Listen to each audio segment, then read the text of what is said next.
my name is Tim Shaw. I'm the lead consultant for the Housing Champions Advocacy Network that is under the auspices of Orange County United Way and their United End Homelessness Initiative.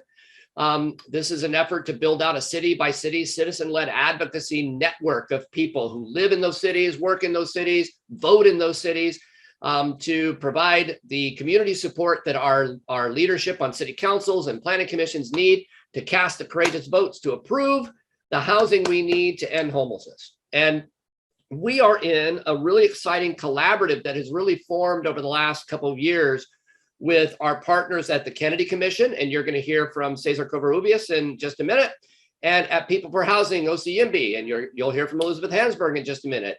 So, and that work also, I would be remiss if I didn't mention, that work is funded by Providence Health and Barry Ross and the group there.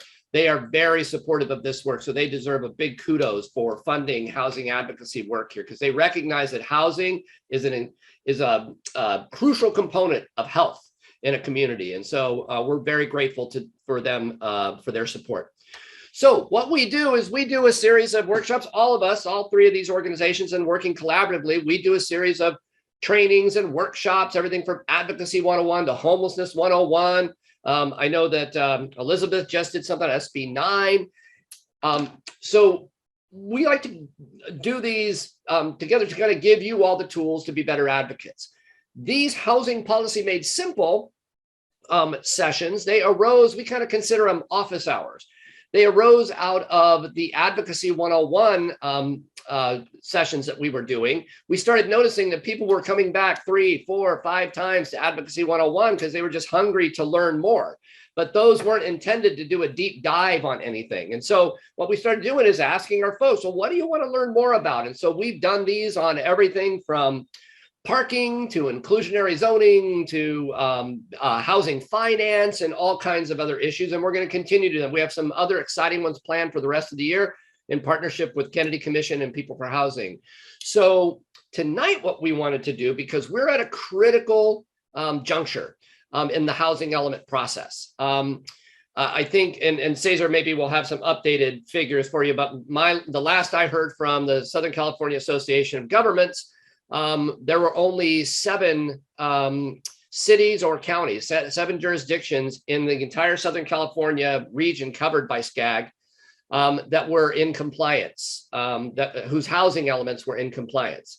Every other jurisdiction, and that means everyone in Orange County, was deemed out of compliance, and so still has work to do. The ramifications on that is that what cities need to do is they need to make zoning changes in order to move forward on producing the housing that they need to meet the goals that they codify in their housing element that are all based on their regional housing needs assessment numbers and that assessment. So we as advocates really need to mobilize quickly, because those cities whose housing elements were out of compliant, they don't get 3 years to make those zoning changes. They get 1 now. And that is going to be a heavy lift. So we cannot let we can't let the grass grow under our feet. We have got to move forward quickly and start to understand what those things are that cities need to change, and get a strategy in place city by city as quickly as possible to get the community support going for those changes to be made. So that's what we're going to talk about tonight. We are going to talk about how do we pivot from this wonderful housing element advocacy effort that we had in the development of housing elements up to this point, to implementing the changes and advocating around those, organizing around those to get our cities to do the right thing, so that, hey, 3 years from now, 4 years from now, 8 years from now, when the cycle is over, we can all look back and say we did our level best and we produced tens of thousands of new units of housing, particularly affordable housing. So what I'd like to do to start, before we kind of turn up, kind of give you a little map of what we're going to do tonight. I'm going to ask you in a moment to drop a question, an answer to a question in the chat. And then I'm going to turn it over to Cesar and Elizabeth, and I'm going to ask them to talk a little bit about what they're seeing as some of the top land use and zoning changes that need to be made, because some of these are consistent across multiple cities, right? There are very few cities that are going to be utterly unique in the things they need to do. Most of these are going to need to be done in multiple cities. So we're going to talk about some of the most common ones, right? What you can expect to need to organize and advocate for. And then we're gonna leave a lot of time at the end to answer specific questions from you. So these could be questions about the process overall, but they can also be questions literally directly related to your city. I'm seeing this in my city. What do I need to do? My city's housing element was saying this. What do I need to do? That kind of a thing. So the first thing I'd like to do is ask you all this question. I like to do a little issues inventory at the beginning of sessions like this, because none of you came here without expectation, right? You all came here wanting to learn something, wanting to find out about something, right? And so I'd like to know kind of what your expectations are. So what I'd like you to do is, everybody feels comfortable, please go into the chat and just briefly, I'm going to give you a few minutes, so I'm not going to be jabbering at you the entire time. I want you to really think about it.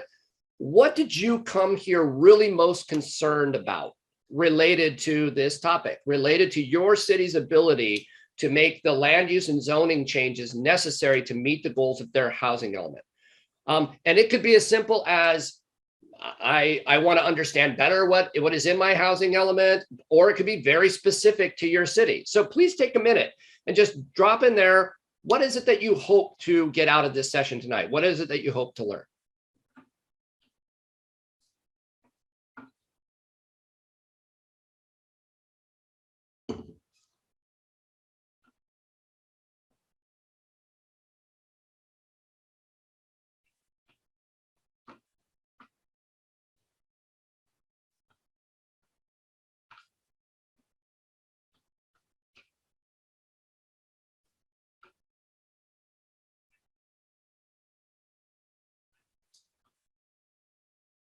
Oh, okay.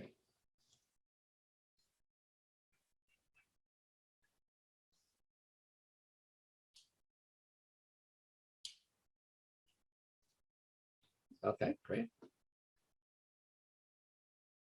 Okay.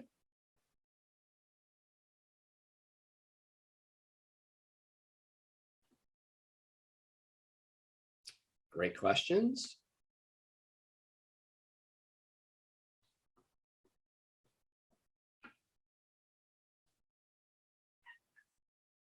Okay, community resistance. Okay, got some good ones coming in here.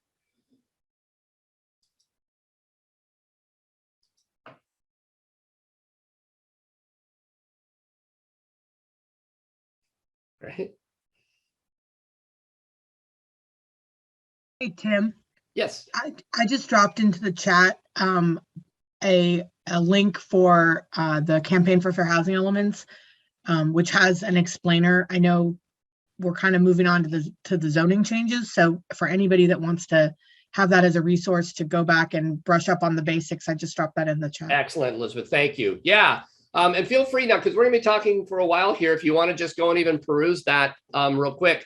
But I think, Cesar, what I'll have you do when we get through this session because we do have quite a few people that are kind of engaging for the first time. So maybe I will just have you take just a couple minutes to just give the basics. What is a housing element? What the process we just went through, and kind of where we are now with it. So we get some of the new folks up to speed. Okay. Okay. Nice. Great questions. Wow, you guys came armed with some amazing questions. So we are going to do our level best to try to get to all these tonight. So I promise you that we will circle back at the end of this and try to knock as many of these off as we can. We may answer some of them as we go through the process. And then we're going to, Amy is here from United Way, wonderful Amy, and she'll make sure to record these too. And we'll do our best to try and get back with people on some of the answers to these questions if we're not able to get to it tonight. That sound good? All right. Well, thank you, everybody. That's great input. So now what I'd like to do is, before we jump into the substance of it, let me just turn it over. First, Elizabeth, I'm just going to ask you to just quickly introduce yourself and just give the the elevator pitch on people for nickel housing, tour. OCMB, and what you do, just so people know you. Sure. So my name is Elizabeth Hansburg, and I'm with People for Housing Orange County. We are the Yes in My Backyard, or the YIMBY group for Orange County. We are housing advocates for the full spectrum of affordability, and our basic platform is that the affordability crisis is caused by a shortage. And when you have a shortage of items, the price will forever go up, both of rental homes and for sale homes. And, we see the answer to this problem as building a lot more housing. And, the market has done, has produced on the market rate side. It hasn't produced enough in our view, but it has produced, and we are doing extra, we need to do some extra heavy lifting to get the low and very low income housing production up at the levels that are needed. So part of our partnership with United Way and with Kennedy Commission is trying to do that extra lift and to provide support and advocacy for housing for so everyone can find a safe and affordable home in Orange County. Great. Thanks, Elizabeth. Elizabeth does great work. So now you're all introduced to her. Cesar, before you launch off, I'm going to ask you the question. Do the same thing. Give the little elevator pitch on Kennedy Commission so everybody understands what you do. And then let's go ahead and have you just give us a brief, chronology and a little explanation of the housing element process. And then let's talk about what you're seeing as some of the zoning changes and land use changes that need to happen in the housing elements in order for our cities to get going on meeting their goals. Awesome. Well, thank you, Tim, for the introduction and for the opportunity here to speak to all of you. Good evening, everybody. I'm excited here to see so many folks engage. A lot of you we have been in contact during this whole process, and now we're a little bit over about a year of our engagement on housing elements. So again, thank you for all your participation. We hope to continue to collaborate with all of you to make sure each of our objectives are creating more affordable housing. So my name is Cesar Covarrubias. I'm the executive director of the Kennedy Commission, organization here in Orange County that works to increase affordable housing opportunities for extremely low-income families. And extremely low-income families are those making $30,000 or less, but we also recognize that families making anywhere from 50 to 60, 70,000 are having a very difficult time in buying or even renting in our communities. So our goal is to not only increase affordable housing, increase development, but increase development in targeted incomes like low and very low and extremely low, so that there's supply of housing at all income levels. As Elizabeth mentioned a minute ago, the housing market has done a good job of creating market rate housing. The market, unfortunately, does not produce affordable housing because affordable housing doesn't make money for developers. But these are partnerships that we want to make with our cities to be able to leverage funds that will create housing opportunities for everybody. And Tim mentioned a little bit about what we have been doing. And I preface our conversation by talking a little bit about our engagement with all of you to make sure that every city in the county has been doing their part in creating housing at all income segments. And part of that work comes from what's called the housing element. And that's something that a lot of you know near and dear to the work that you've been doing on housing elements for the last year and a half. Housing elements are just basic plans for development of housing, the housing plan for each city. Each city has the obligation to develop these programs, sites, and funding for affordable housing, those developments. In that plan, to date, every city in Orange County has submitted a housing element to the state. A lot of you have participated by giving comments and recommendations on policies and programs. Most cities at this point have received a letter back from the state acknowledging that they have submitted an element and that they need to work on different areas of the housing element to get it fully approved. About 10 cities in Orange County at this point are in their second or third revision of their housing element. Others are going to be starting their second drafts of their housing elements. And some of them are doing that right now. And we'll be issuing notices. I got a notice from Newport that they're starting on some of that work. Also, the city of Tustin is studying their second draft or third draft at this point. So that's where we're at right now, with most cities submitting draft and having to do revisions on those comments from you and all of us during this call. Hey, just to add to something real quick, Cesar. So again, for those of you who are just kind of jumping in, we don't want to, as Elizabeth said, I encourage you to go read that link that she put in. But the housing element is part of the general plan of a city. I call it like the strategic plan for housing for the next 8 years of a city. And so when Cesar talks about, you know, these revisions, the state of California, the Department of Housing and Community Development, they have to declare these housing elements in compliance. And so they're the ones who review them. And so there are opportunities at every stage for advocates. And again, I see many of the faces here who've been involved in this with us over the last year and a half in these efforts. At every stage, there's required public input, and we have had that public input. And I've been around, you know, this for a long, long time. I think we had probably the most organized and the best and housing element advocacy effort this past year and a half that I've ever seen.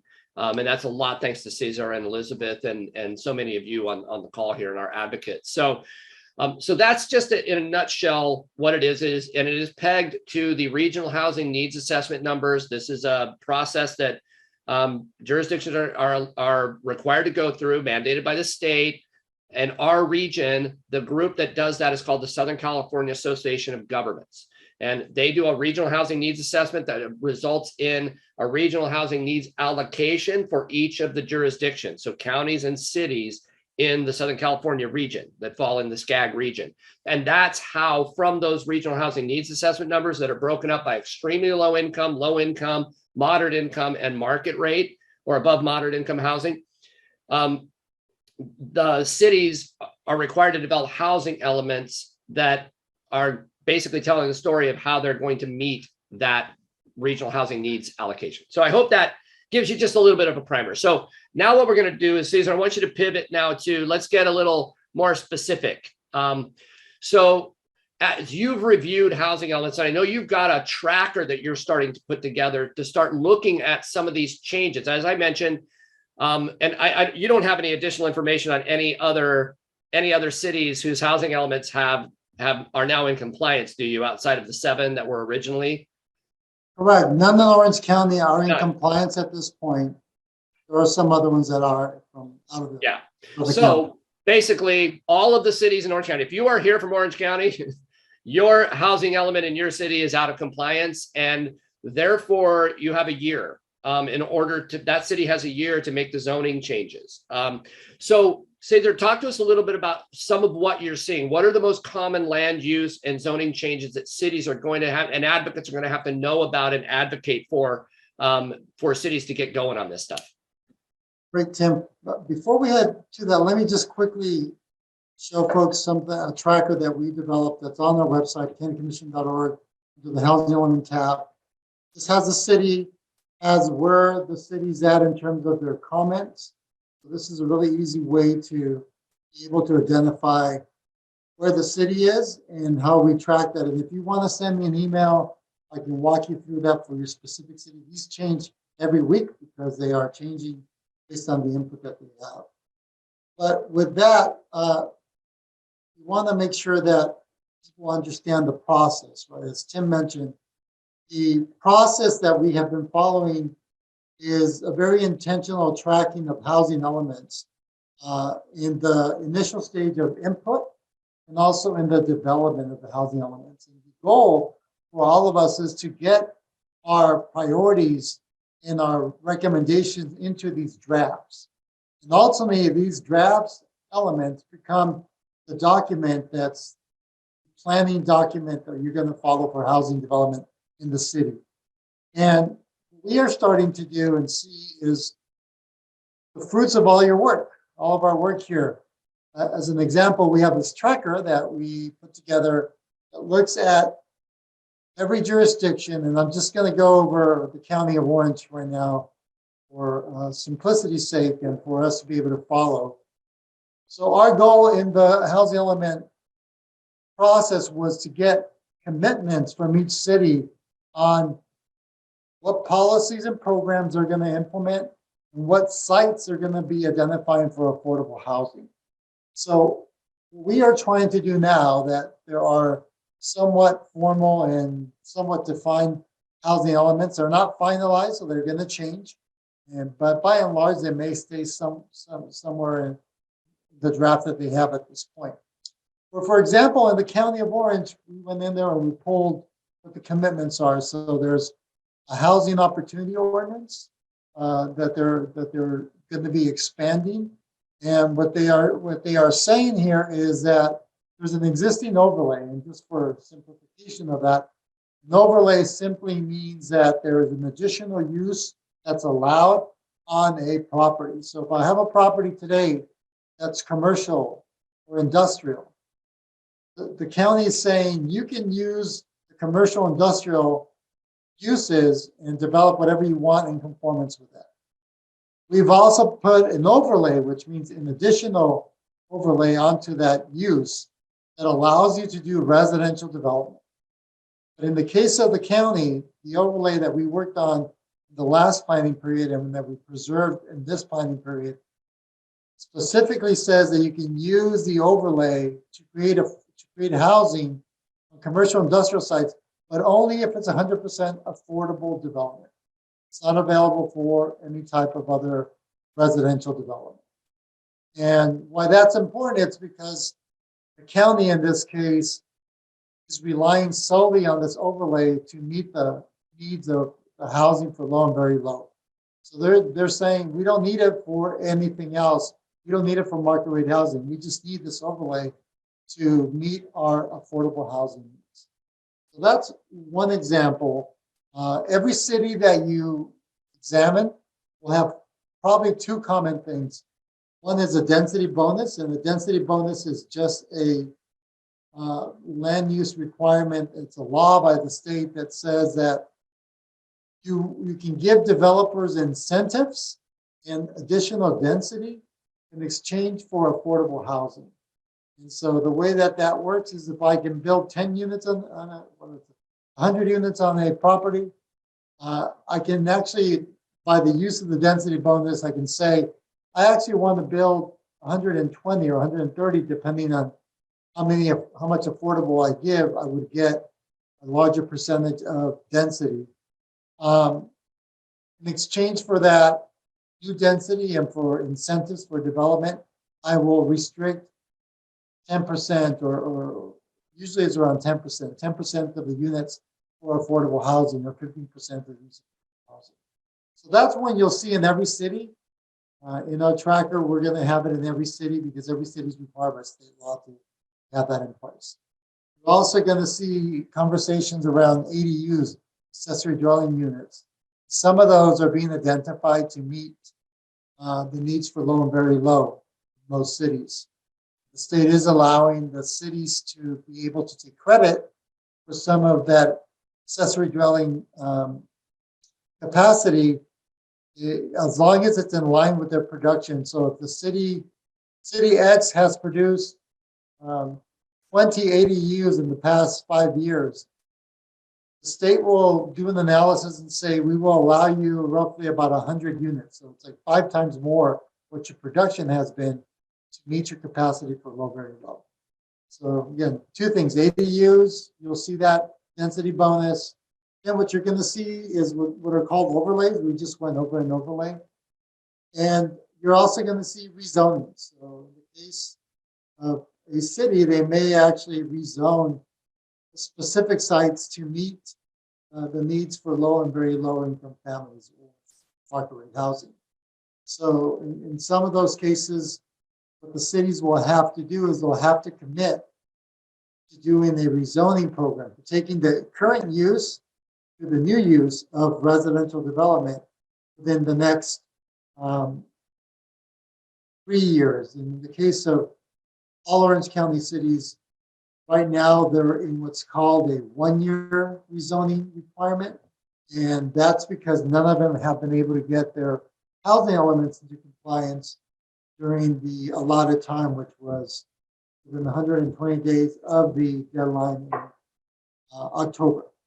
So a lot to say on that. We have to see what cities do. We're hearing that cities actually want relief from the legislator on that 1-year requirement. We want to go to 3 years. We'll have to see how that the politics play out on that. Let me stop there and see if there's any. Yeah, Cesar, let me kind of drop back on a couple of things. So I heard you say, really, there were 4 things that you're seeing that are going to be pretty common, across most cities. And let me know if I missed anything here. You mentioned density bonus. You mentioned overlays.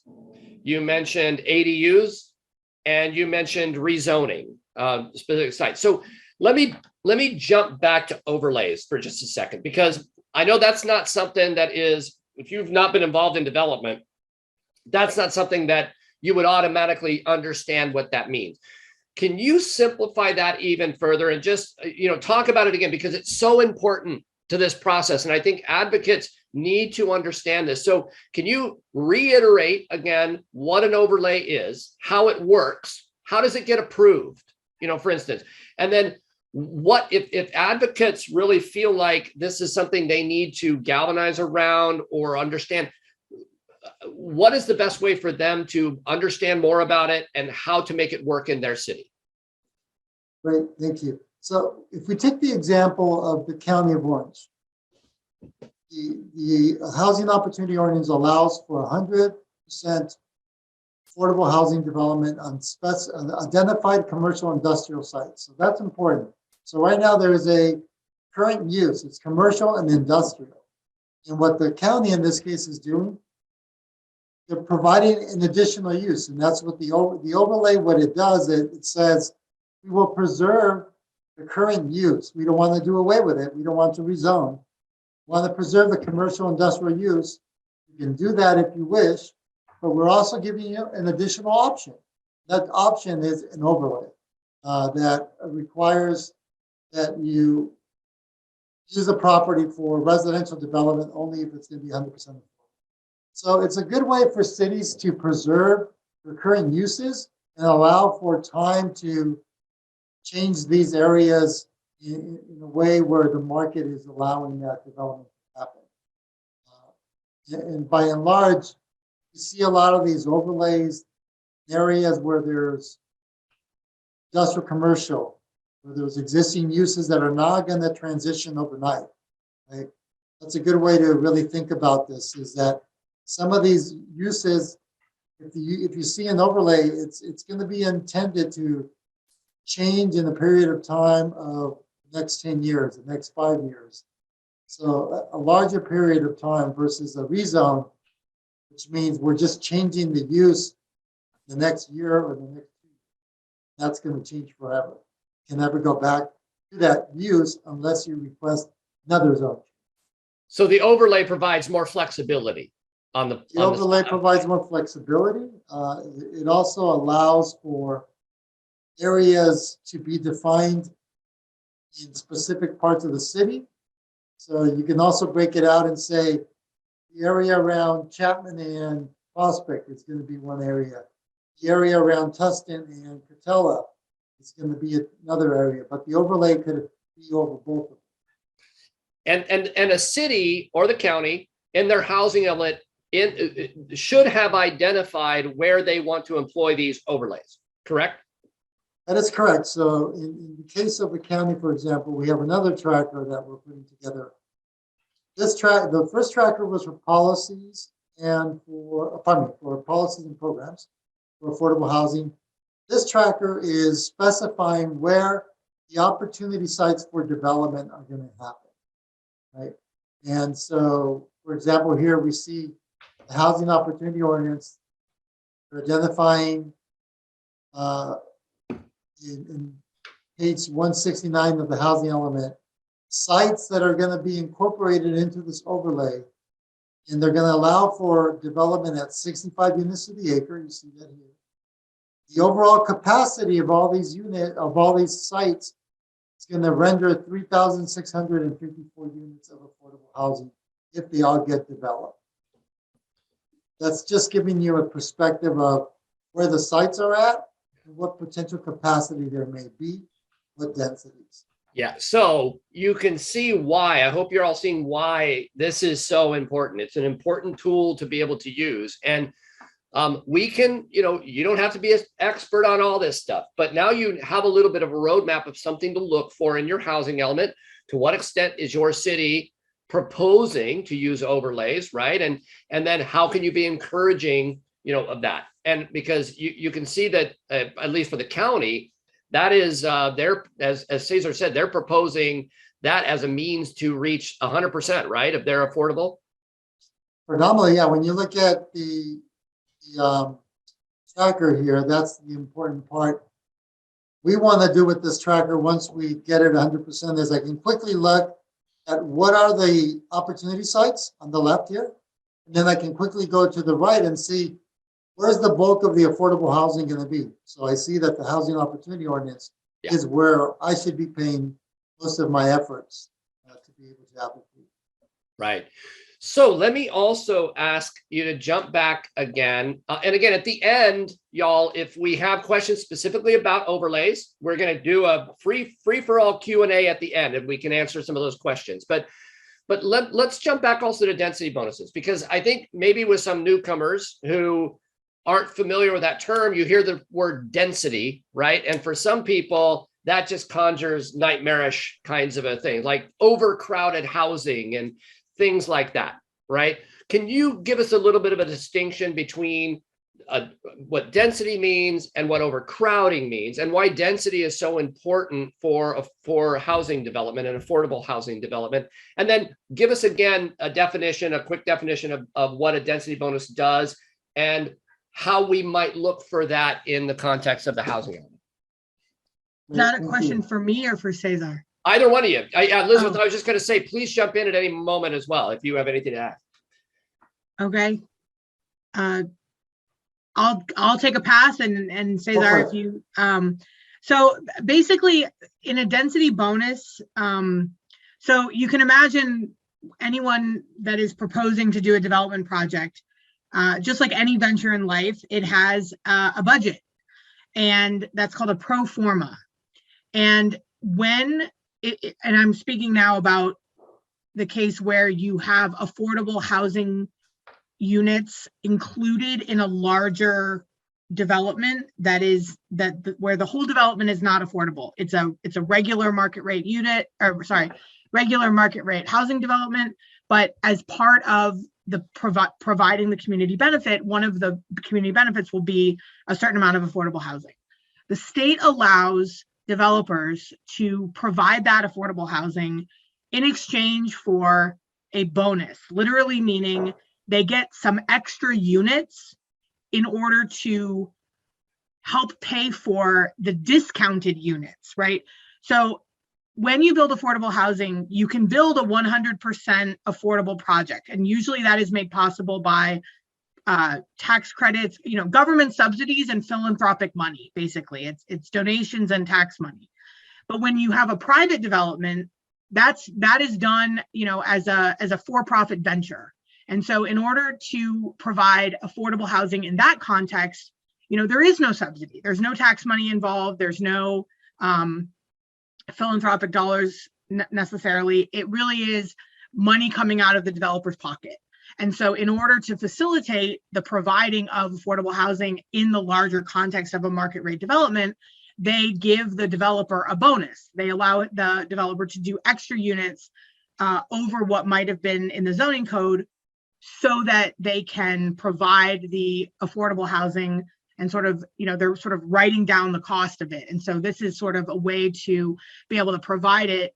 And then you could say, well, what's the benefit of having it, inside of a larger market rate project, right? What's the benefit of having affordable housing inside of a market rate project? There's two benefits. One benefit is it's units that get built that are affordable that the government did not have to pay for. So that's one major benefit. And the other major benefit is that it provides mixed income housing communities. And for many cities, it's a lot of times rooted in racism and classism, but we can't deny the fact that there are communities that are just resistant to 100% affordable housing. And so this is a way to provide mixed income housing. There's literally no difference in the units. It's not like, a specific, unit A is going to be the affordable unit, and units, B through Z are going to be the regular market rate units, right? It's just a certain number of units within this building, but the units themselves are what they are. They're not going to like build it any differently.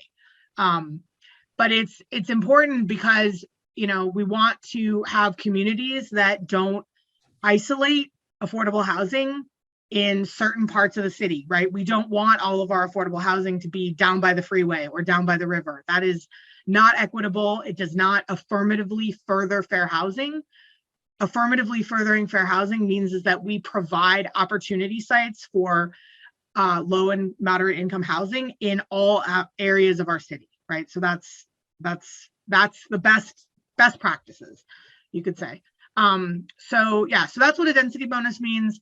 And the difference between, this is actually like one of my favorite quotes or favorite things to talk about, is the difference between density and overcrowding.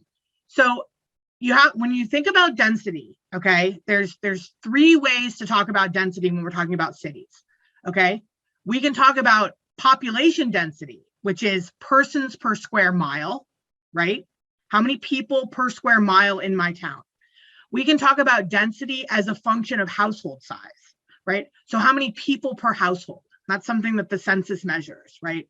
Is it, do we have an average of, I think Fullerton has an average of like 2.7 people per household, right? Then we can have a conversation about housing density, right? Not density of people in homes or people per square mile, but of units. And that's measured in dwelling units per acre. And that literally means, a dwelling unit is just a unit of housing. So it's, it's a house if it's a single family development, it's a condo or a townhome if it's a townhome development, or it's an apartment if it's an apartment building. And it's literally the number of homes, whatever type of home it is, divided over the acreage of the parcel, right? The size of the parcel. And the minimum density in Orange County that can be used for affordable housing is 30 dwelling units to the acre. It's called the Mullen density.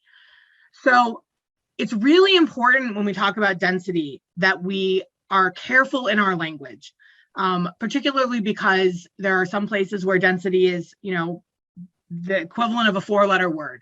Yeah. The reason that housing density matters in terms of the provision of affordable housing is because you are able to spread the cost of the homes over the land, right? Land, labor, and capital. Those are the things that you need to build.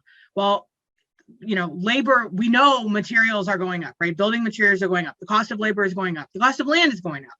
So if I can build, 10 homes on an acre, then I'm dividing that cost over 10 households, right?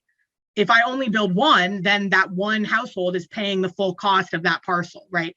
So whether you're talking about affordable housing, like income restricted affordable housing for low income folks, or you're talking about, a missing middle townhome, like a first time home buyer product, right? Density is the key to affordability in either case, because you're able to spread the cost of the land, the labor, and the materials over more households, basically. So that's why housing density matters, because the biggest problem we have in Orange County, people per square mile is actually not a problem. You get great things when you have population density. You get good transit, you get good stores, right? You get really walkable communities. Those are wonderful things to have.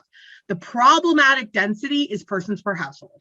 And when you have, 8 people living in a 1-bedroom apartment, that is housing overcrowding, right? And it exists on all scales.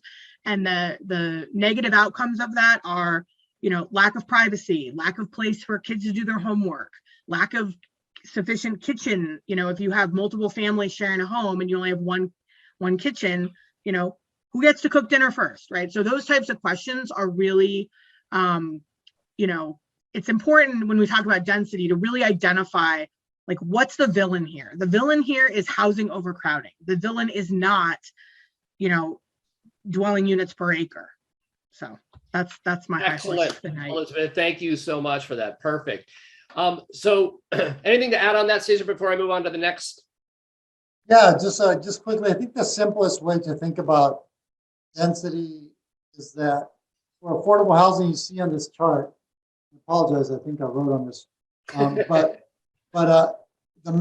every single development of every site that's identified for affordable housing will be at a minimum of 30 units to the acre or more. So that's just required, as Elizabeth mentioned, those are default densities. And then, what we are seeing, and this is something you should be aware of, is that a lot of these developments are being proposed at densities of 60, 65 units to the acre.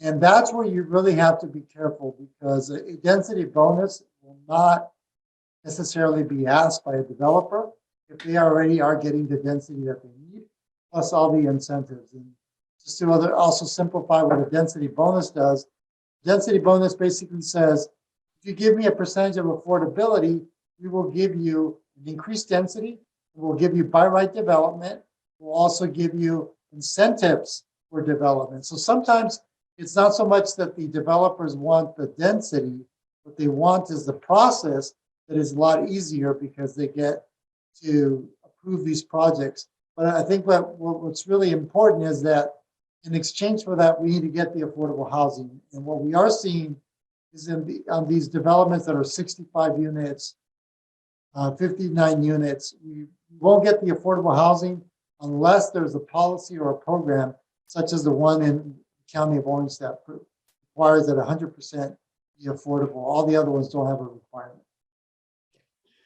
Great. So let me now shift gears, and again, Elizabeth, jump in on this one if you have some thoughts too. We did get there are some questions about the ADU issue, and I know that that's come up a lot, with folks. And let me just ask this question because let me bounce back up to it. Jose asked in here, and this is a good jumping off point to talk a little bit deeper about the ADU question.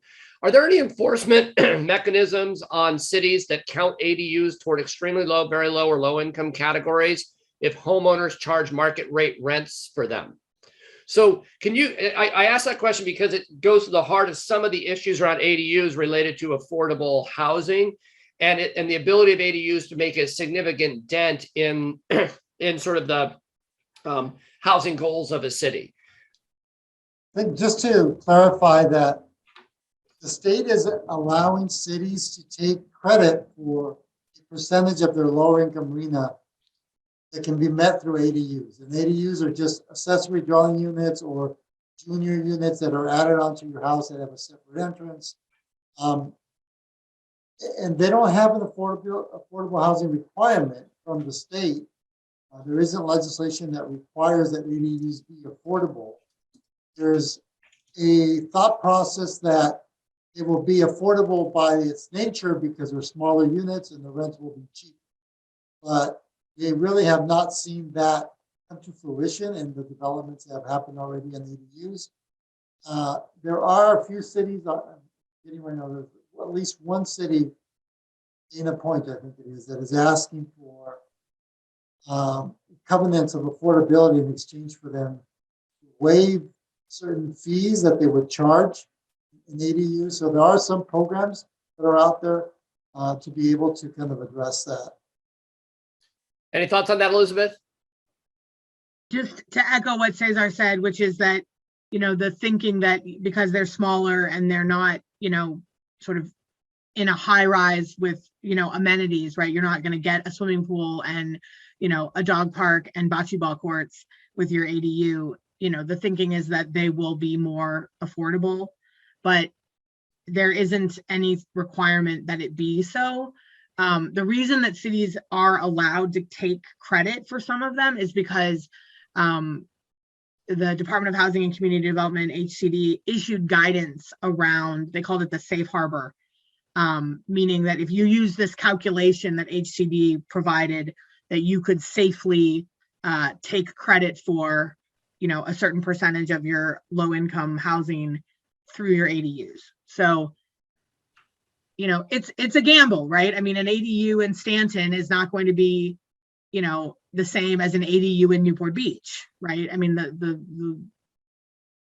it's, as you can imagine, it's going to go with, it's going to follow suit to the other housing in that town. So yeah, I guess I'll just say that. I know as someone who lives in Irvine, I'm very interested to see what will happen with the homeowners associations here when people start discovering they can do junior ADUs as garage conversions and start wanting to do that here. I also really can't wait to see the first Irvine SB9 development. That'll be fun to see how that well works. I'll drop the link in the chat. Though, that SB9 does not apply to HOA communities. Yeah. So Irvine actually will be spared, a large part of Irvine, because I think nearly every development in Irvine has some type of HOA. I think though that it'll be Irvine's the type of place where that might be tested. But I want to go down the SB9 rabbit hole. Okay. But yeah, I think that's really interesting.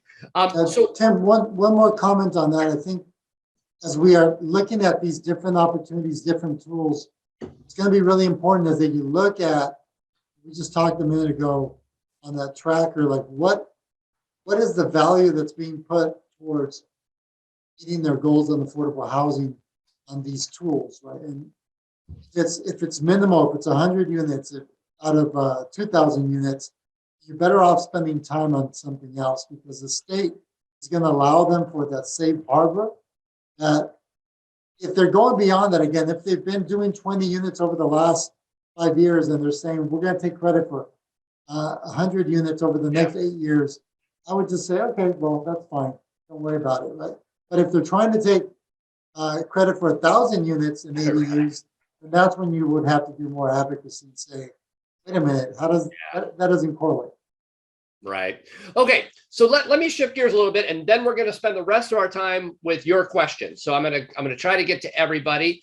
So let's talk about, those are just some of the things, Common. I hope that was helpful for you. This isn't the last time we're going to talk about this either. We will plan more of these types of sessions to help you, and we want to engage with you even individually and in groups in your cities. We're going to do the best we can to get you help as you need it. You can contact us as issues are arising in your city. We answer those questions all the time. Between one of us, we'll have an answer for you. So, but what I want to ask you about next is, how should people go about organizing themselves in the cities to actually advocate, for these things?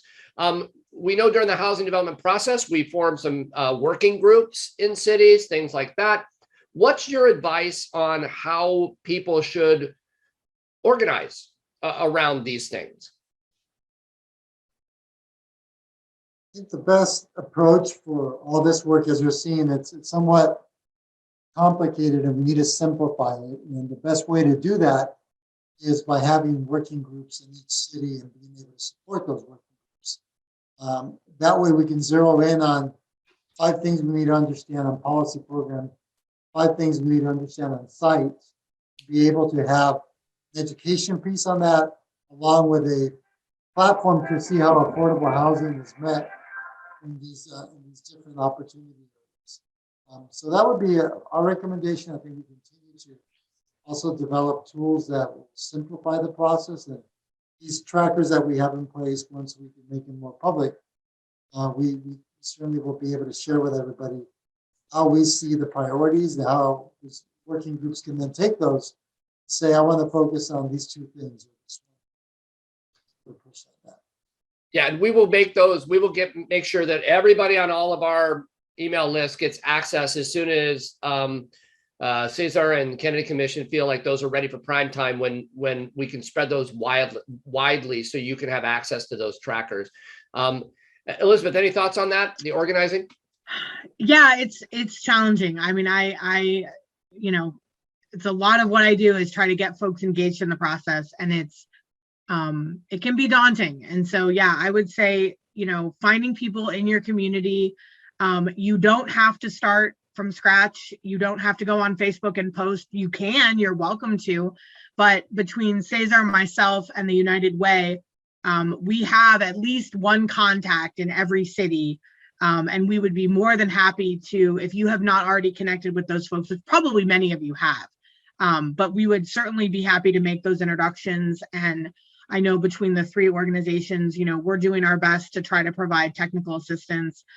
In South Orange County, there's an organization called Welcoming Neighbors Home, which has provided, they started off as an advocate and then grew into their own advocacy network and is providing technical assistance on their own. So between the network of the folks that do this as a vocation and those that do it as an avocation, I think we can definitely support you in your work. And Lord knows that it is needed, because the city councils have to make this tough decision. They're sort of stuck between a rock and a hard place.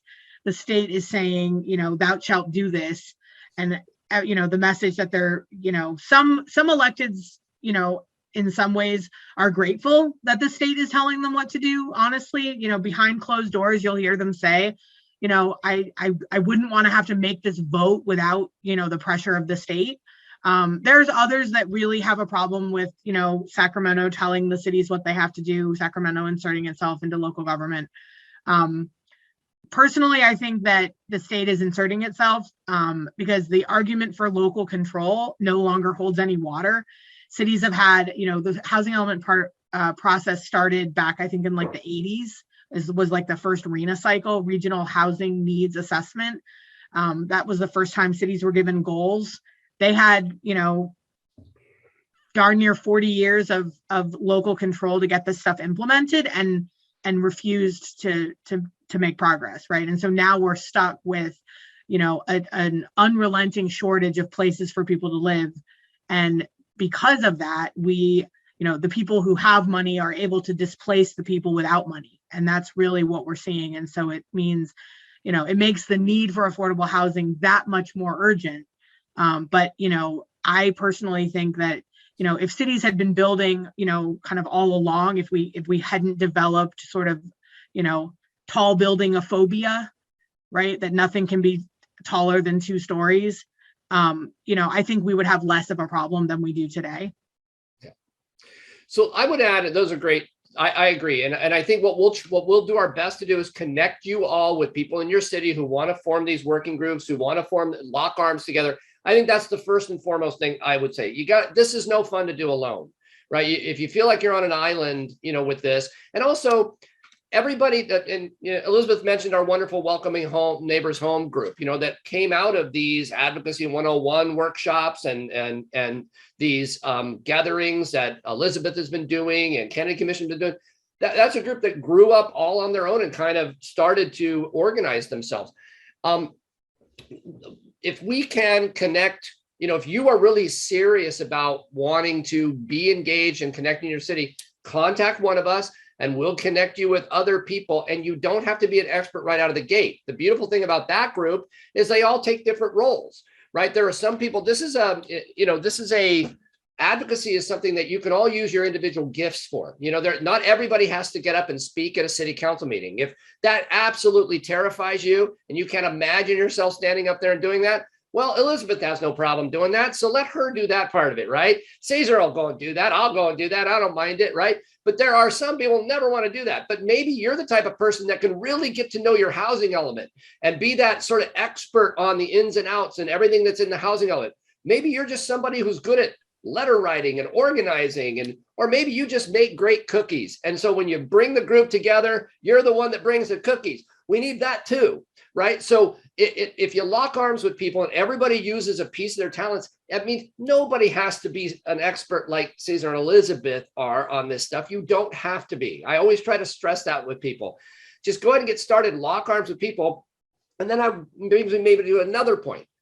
Continue to learn, right? Really go ahead, just take a deep dive into your housing element, read it. You can find it on your city's website. It's part of the general plan. Take a read of it. You've gotten a little information now. And then as questions pop up, shoot those over to us. We'll help to try and interpret some of that stuff for you. But dive right in and then continue to come to these things. Continue to educate yourself on this stuff. It'll all start clicking for you after a while. Don't let fear kind of, stand in the way of you just continuing to, it can be very complex. I'm not a housing finance expert. Nobody would ever hire me to put together a pro forma for a housing development. I can now talk to it a little bit though, because I get great people like Jamboree Housing Corporation and National Community Renaissance. They know how to do that. They develop housing.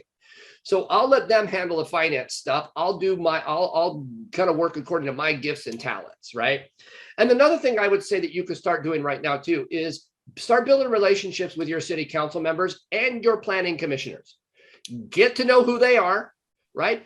Research them a little bit. Start understanding, like, what do you got on your council? Do you have majority Democrats? Do you have majority Republicans?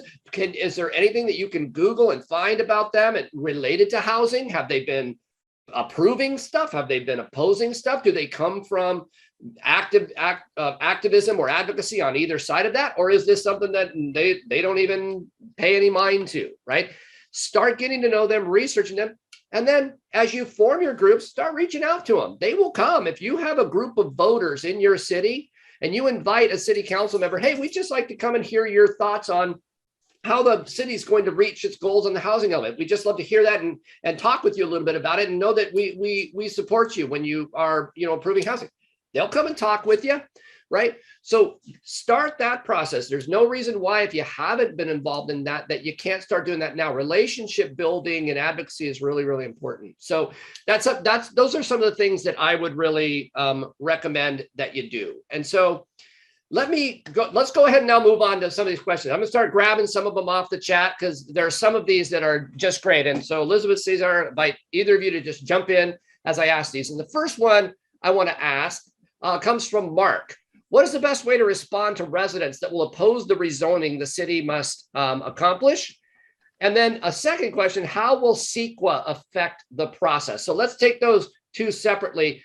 First, what is the best way to respond to residents that will come out in opposition to the rezoning? The best process is for you to be continually involved in the process from the get-go, as you have with the housing element.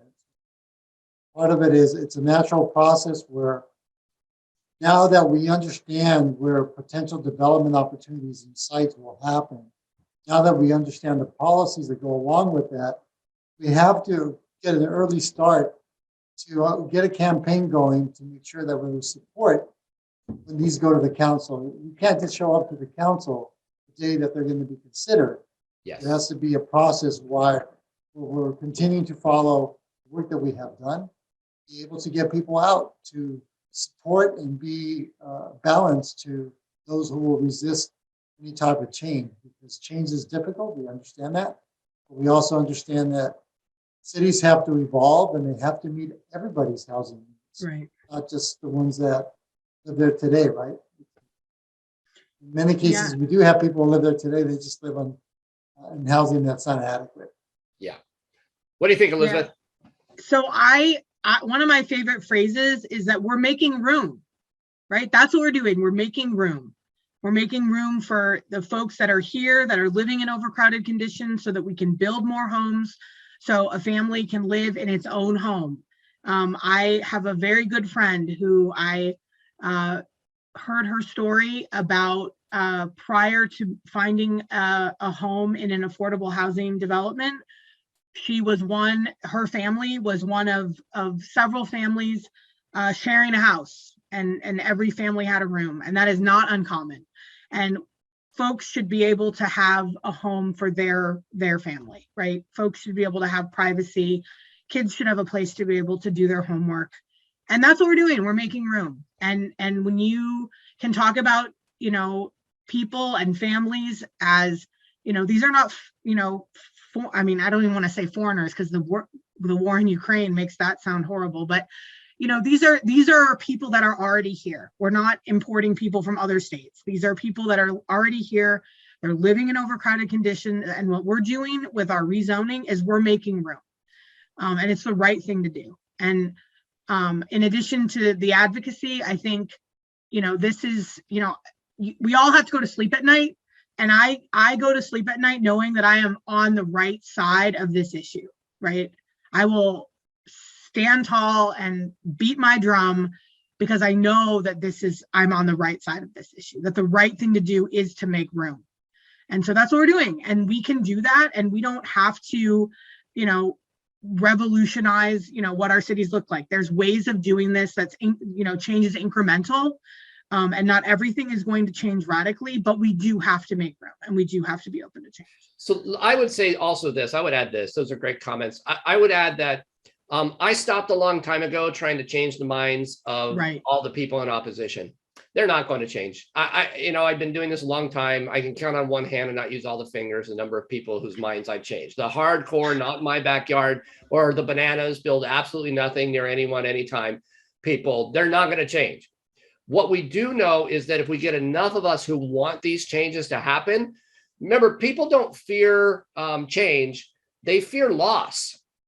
Right. And so when there's fear in the system, right, a city council member is fearing losing their seat because of community opposition to something they might vote for. We got to remove that fear for the city council member by showing up and being supportive. We don't have to argue and change the mind of the NIMBYs. We don't. So what I want to do is make them completely irrelevant. My quick answer to that question, like, how do we respond?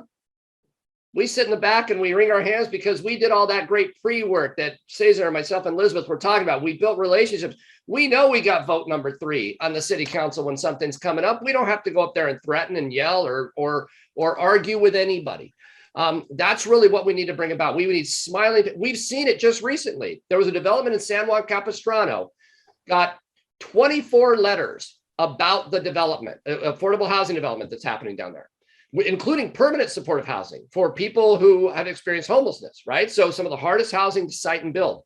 24 letters, 23 of them were supporting the development. Only 1 in opposition. Guess what happened? Passed, right? So this is the kind of stuff that we need. So I'm going to suggest on the sequel one, I'm going to set that aside for a second because that's a rabbit hole we could go down. I think Elizabeth and Cesar, let's talk about that because I know recently what happened in Berkeley. We might want to do one of these specifically on CEQA because it comes up. This is the California Environmental Quality Act. And so it gets used a lot.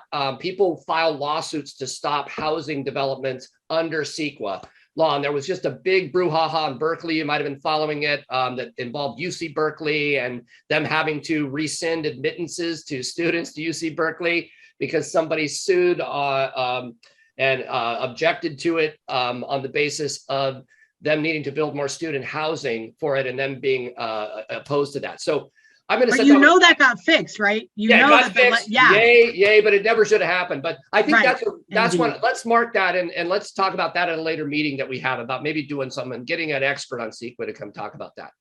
So I'm going to move to a different question. Let's talk about okay,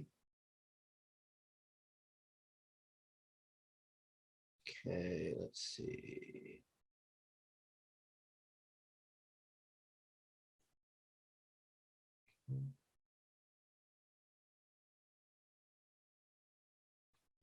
Can I speak to one I just saw here? Sure. Yeah, go ahead. If you see one that's interesting, yank it off. Yeah. So this is how does variance in infrastructure affect overlays, right? I imagine an area zoned for commercial has completely different sewer, water, traffic, and road infrastructure. So there has been some rumblings. This is a concern, right? Especially in areas that weren't necessarily don't necessarily have the infrastructure already in place. How do we get cities to take on these upzonings, building more densely if the infrastructure isn't there? And I've been in a couple of rooms with folks where there's conversation now around how do we help cities upgrade their infrastructure to be able to handle the infrastructure, the increased infrastructure needs. So it is a concern. I will say though that as in with traffic, the trips generated, the needs of housing, particularly multifamily housing per unit or per household is actually much lower than commercial. So it probably isn't a problem. I mean, there's most of the time, I think it's not going to be a problem. But yes, there is going to be some retrofitting that needs to happen. And I know the legislature is in conversation around, how do we help cities take on upgrading the infrastructure needed to support the increased density. Yeah, So great. that just triggered something I Great. thought of Thanks, today. Elizabeth. So what I like to, because I was looking at, and I want to consolidate a few of the questions that were along the same lines, right? And this is one that has popped up a couple of times in the chat there, and that we hear at other venues as well. And the question has to do with, what are the penalties? Like, what teeth is there that the state has so that even if these zoning changes are made, that the city actually starts approving developments and approving projects, right? What are some of the enforcement mechanisms that the state has now as we pivot toward implementing the plans in the housing element?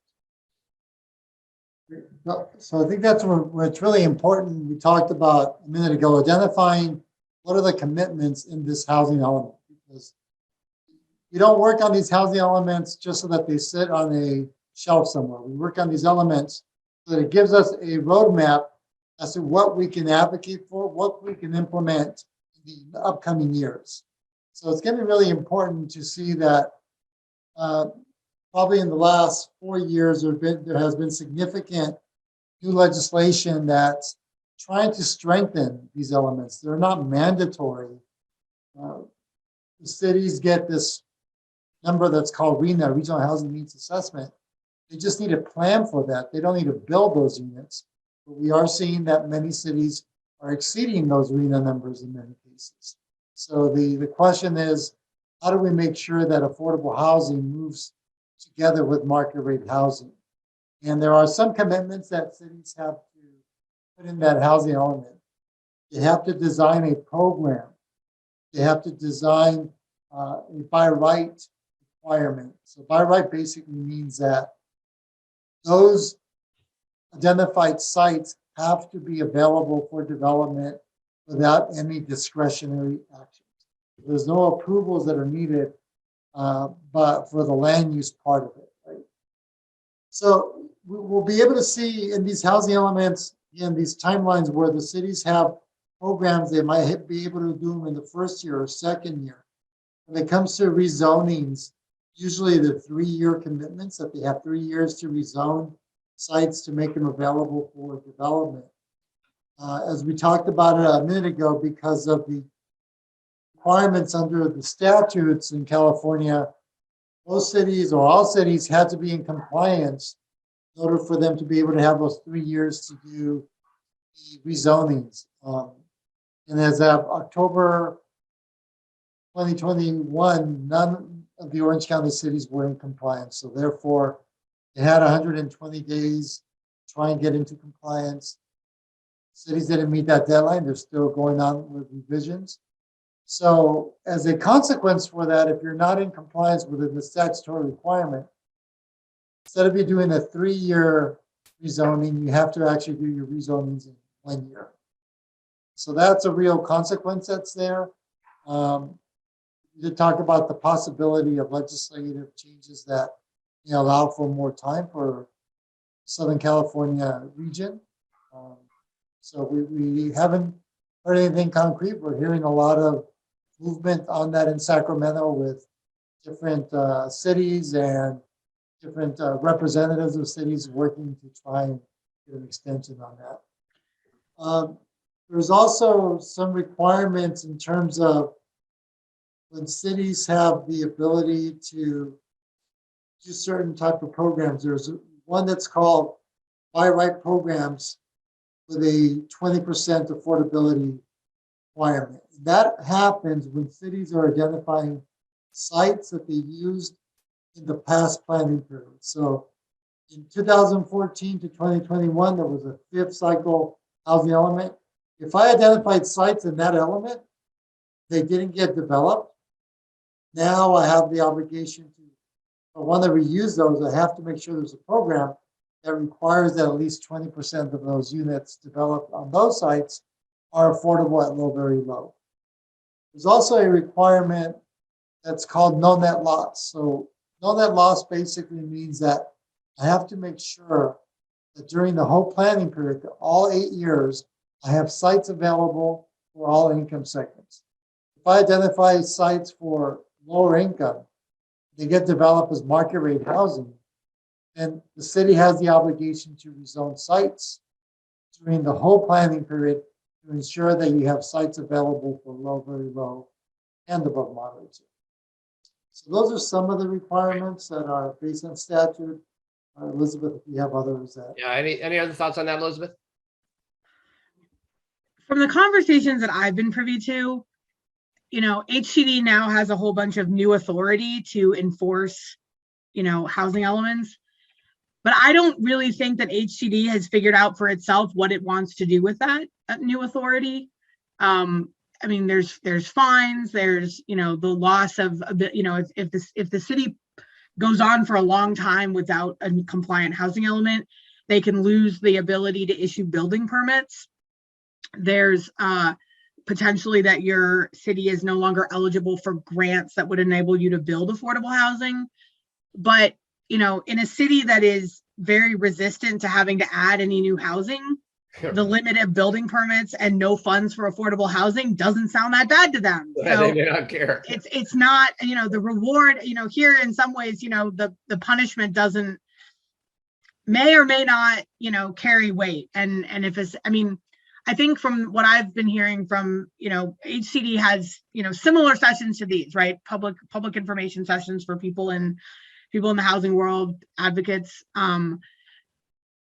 You know, being found, my understanding is that a city being found in non-compliance is a process, right? It's not like HCD is going to flip a switch and, you know, as of, you know, February 13th, you know, you're suddenly having fines levied against you, and you know, you're losing your building permit privileges and your grant opportunities. That it really is going to be about, you know, the dialogue between the city and HCD about what the city is doing to get into compliance, right? So that even a finding of non-compliance, even that is a process.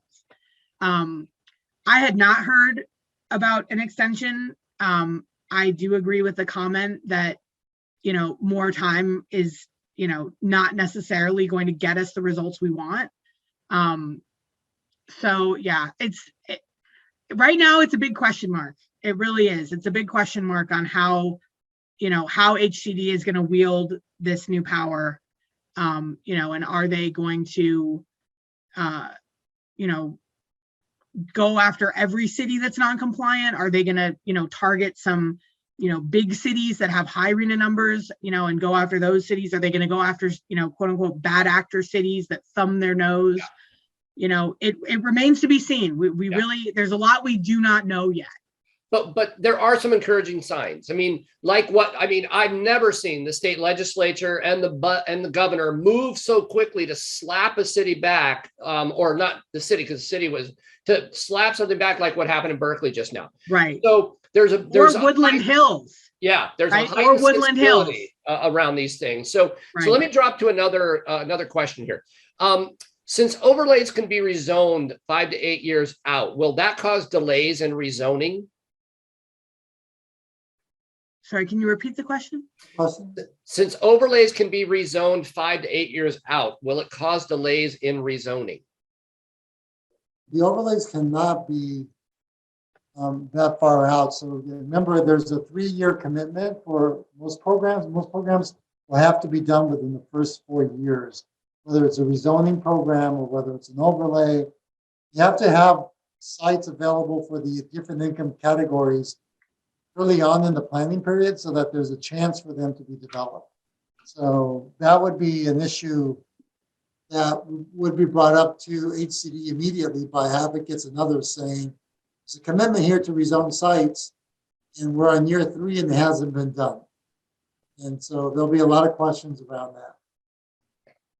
So here's what I'm going to do. I'm going to go ahead and, because I tried to combine, I think I caught a lot of the catch-all because there were a lot of duplicate questions in there. But we have about 9 minutes left. So I'm going to ask, if you have a question, go ahead and raise your hand. I'm going to get to as many just sort of free for all and ask people to take themselves off mute. But please raise your hand so we don't have people talking over each other. If you have a question that wasn't answered right now, go ahead and raise your hand and I'll call on you and we'll just have you ask the question. Don't be shy.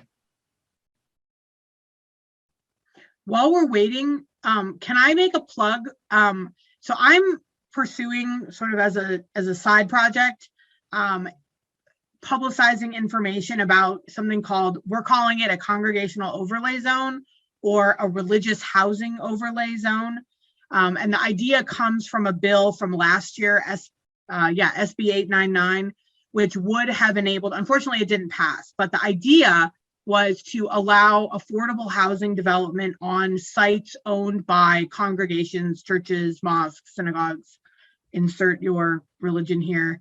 If anybody's interested in that, if you would reach out to me, I put a note in the chat, but I'm working on this as a sort of as a side project and would love to connect with folks that have an interest in that. So I'll put it's Elizabeth with a Z at people4housing.org. I'll put it in the chat as well.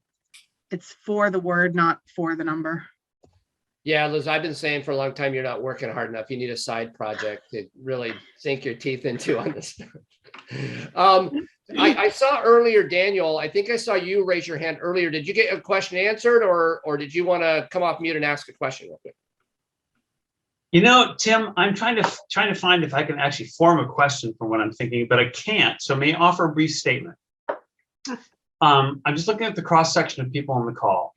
And one thing I heard recently at a ULI program of anything else, the thing that will move the dial on our cities being willing to embrace the production of affordable housing is to pay attention to angry millennials of color. Because they're slowly taking over city governments, replacing the aging members who've been there for a long time who try to preserve the status quo because we are, as you said, afraid of loss. Yeah. And I would say one of the best things to do is search out those people in your community who are trying to gain those positions of power and authority on city councils and support them because they will change stuff. Yeah, it's a great point. And you know, I've said from the beginning of this effort, and I hope that this collaborative that we've, you know, pulled together on this advocacy work, my hope is that we work our way out of a job. And I think the way we work our way out of a job is that 10 years from now, city councils are populated mostly with people who are housing advocates that came out of this movement. Planning commissions appointed by those city councils are also housing positive people who are just approving, you know, developments and making the changes necessary to move these things forward. So hopefully some of you eventually will be voting for some of you on city councils someday.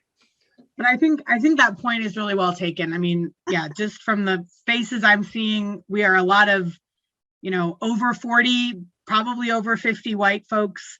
You know, this really, you know, this movement is, it has to center the voices of the people that are disproportionately affected. And those are young people, many of color. You know, in the statistic that I like to cite is when I live in Fullerton, I was on the Fullerton Planning Commission for several years. So I kept pretty close tabs on my own city. Population wise, we are approximately a third Caucasian or white, a third Asian, and a third Latino, Latinx, Hispanic. But if you look at the enrollment in the school district, we are much closer to 50% Latino, Latinx, Hispanic, and 50% everybody else. And, you know, white folks in Orange County are in decline, right? Because it's an aging population. And yet those are the majority of the homeowners, right? It's older white people that are the single family homeowners that in many ways are the biggest barrier to building the housing that is affordable to the next generation, which are not other single family homes, right? I mean, yes, there will be people that will always want that type of housing. And so I'm not saying we shouldn't build it at all, but what we need are, you know, apartments at every level of affordability, including low, very low, and extremely low income. We need first-time home buyer condos, townhomes, you know, so that kids that grew up here can afford to stay here and raise their own families here. You know, this missing middle, moderate income, and low and very low income housing, that's the housing we need to build. And that is most often multifamily housing, and most often the housing that, you know, I call them Harry and Harriet homeowner. You know, Harry and Harriet homeowner are most often opposed to. And so, you know, if we're really going to talk about, you know, who are we building for? We're not building for 60-year-old white people anymore. right? We're building for the next generation, and that next generation is majority non-white.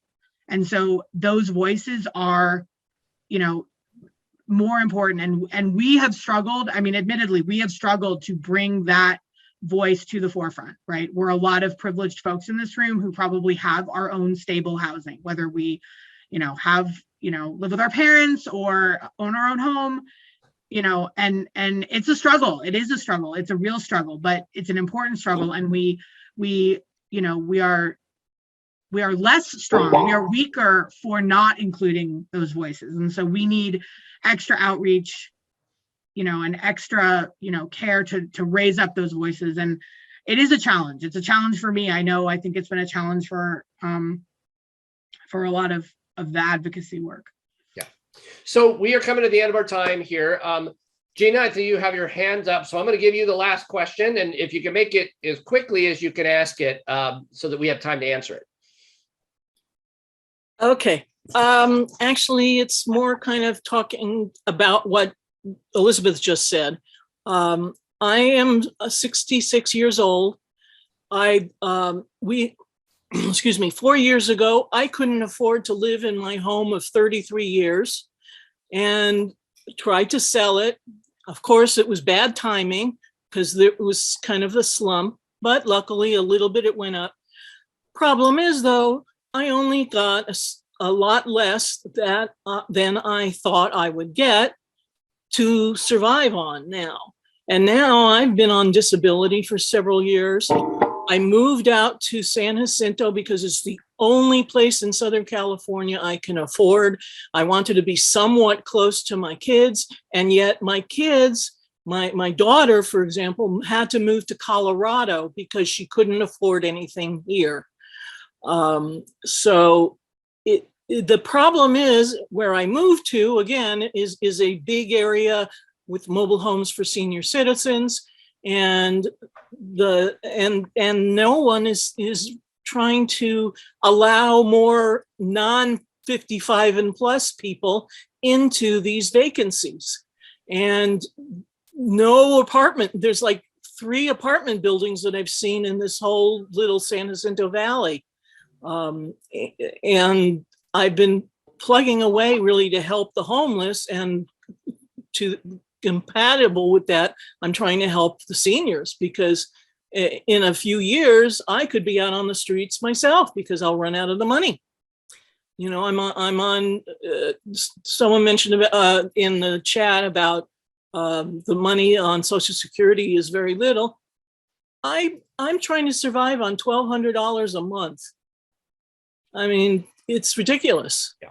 You know, so that's why I kind of have gotten crazy this past 2 years to try and help the homeless and help housing, affordable housing, because I may need it. Yeah. Gina, thank you for sharing your story with us. And your voice is an important one to have at the front of this, right? It carries a lot of weight, and we appreciate you using your voice for this. So we're at the end of our time. And big thanks, Cesar, Elizabeth, as always, for all the work that you do, for Amy, for organizing this. I want to put a date on your calendar because I saw some people ask, will there be more of these? Yes. The next Housing Policy Made Simple that we have planned is for the 15th of April. You're all on our list, so you should get that to register for it. And on that one, we're going to talk a little bit more on the how do you work with city councils and planning commission strategies. So we're going to talk a little bit more about organizing and messaging and how you build relationships, go a little bit deeper into that kind of stuff, right? Because that's really important things to learn. So we'll have some folks here with some expertise around that to talk with y'all. Appreciate all of your reach out to us. Let us know that you want to stay engaged, you want to stay involved. We'll do our best to connect you with other people in your city. A lot of stuff going on right now, so there's no lack of opportunities for you to get involved. Don't be afraid. Be courageous, keep showing up. We appreciate you so much. None of this stuff will happen without you. So thank you all. Have a good rest of your evening, and we'll see you next time.